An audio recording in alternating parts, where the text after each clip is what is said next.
maybe I would like to call a student, Miss Soliha from Al-Sagaf Arab School, to ask a question now. Can we have Miss Soliha? Soliha from Al-Sagaf Arab School. Oh yeah, one of my questions was that in a society where interracial marriages are getting common, are both EIP and racial classification still relevant today? Okay, so you're asking whether the EIP is still relevant today, is it? Yes. Okay, so can we have one of the panelists to take on the question?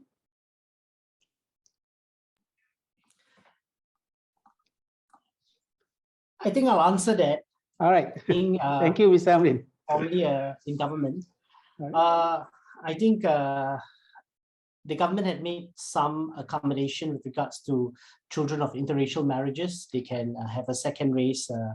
So I think and they can pick which is their dominant race. So I think that takes care of the first part of the question. The second part is having the race classifications.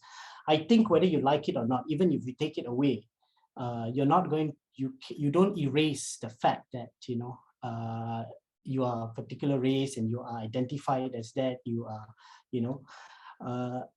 we have the racial classifications. I think largely to deal with certain issues. Like for instance, if you look at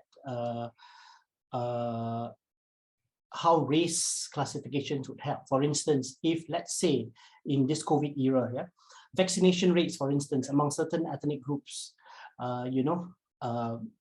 we see that it's lower. There's certain benefits in having targeted messaging, for instance, towards the Indian community, for instance, or the Malay community or the Chinese community. So I think that could be very helpful. The targeted intervention would certainly be very, very helpful.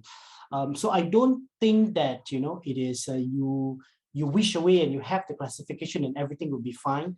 But I do understand that having that classification can, pigeonhole you or make race more prominent.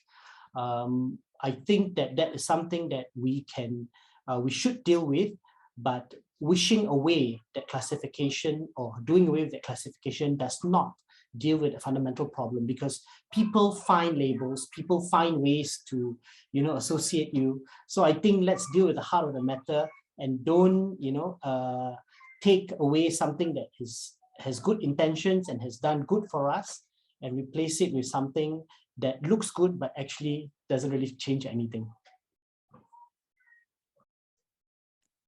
If I can just chime in just to agree to Mr. Amrin's point, I think that's a very important aspect if you think about the fact that there are race is something that you cannot run away from.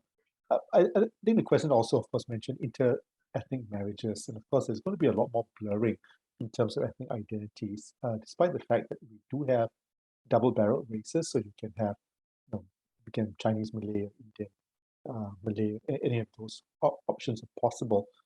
There is, at least currently administratively, there is the first, whatever you put first seems to be the one that kind of takes charge of everything administrative to do with that.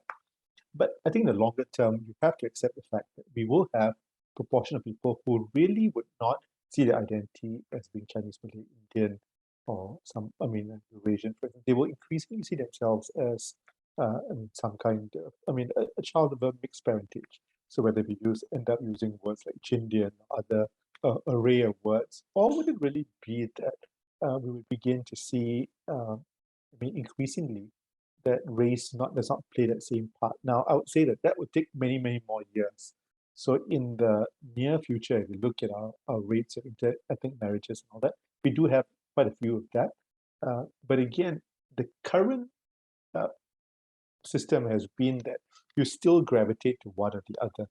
It'll be very interesting to see how in the future, with a lot more interest in hybridity, about trying to have a very, very good cohesive mix, whether things would be different. Thanks.